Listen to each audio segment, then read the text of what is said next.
भर उन्हाळ्यात परभणीत पूर की प्रशासनाचा घोर. नवीन रस्ता झाला पण नाल्या तुडुंब.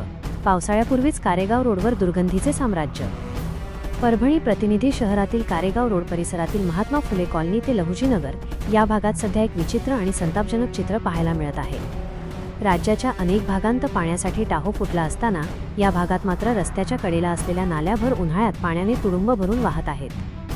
महापालिकेच्या या भोंगळ नियोजनामुळे नागरिकांना आतापासूनच पावसाळ्याची धडकी भरली असून या नरकायातनेला जबाबदार नेमकं कोण, असा जळजळीत सवाल संतप्त जनता विचारत आहे. नवीन रस्ता पण जुनेच हाल. काही दिवसांपूर्वीच या भागात मोठ्या थाटामाटात नवीन रस्ता तयार करण्यात आला. मात्र रस्त्याचे काम करताना सांडपाण्याच्या निचऱ्याचा ड्रेनेज विचार करण्यात आला नाही का, असा प्रश्न आता उपस्थित होत आहे. महात्मा फुले कॉलनीपासून ते लहुजीनगरपर्यंतच्या नाल्या उपसा न केल्यामुळे पूर्णपणे तुंबल्या आहेत.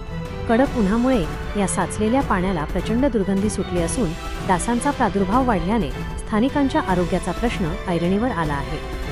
पावसाळ्यात काय होणार? नागरिकांची भीती. उन्हाळ्यात जर नाल्यांची ही अवस्था असेल तर पहिल्याच पावसात हे घाण पाणी आमच्या घरात शिरल्याशिवाय राहणार नाही, अशा शब्दांत येथील महिलांनी आपला रोष व्यक्त केला आहे. प्रशासनाने पावसाळापूर्व कामांचा केवळ कागदावरच फार्स केला आहे का, असा संशय आता नागरिक व्यक्त करत आहेत. प्रशासनाचे डोळे कधी उघडणार? एकीकडे स्मार्ट सिटीच्या गप्पा मारल्या जात असताना दुसरीकडे मुख्य रस्त्यावरील ही दुरवस्था प्रशासनाच्या निष्क्रियतेची साक्ष देत आहे. नवीन रस्ता चकाचक दिसत असला तरी त्याच्या बाजूला साचलेले सांडपाणी ही विनाशकाले विपरीत बुद्धी असल्याची टीका होत आहे. जनतेचा थेट सवालपेक्षा जास्त आम्ही नियमित कर भरतो, मग आम्हाला ही घाण का सोसावी लागते?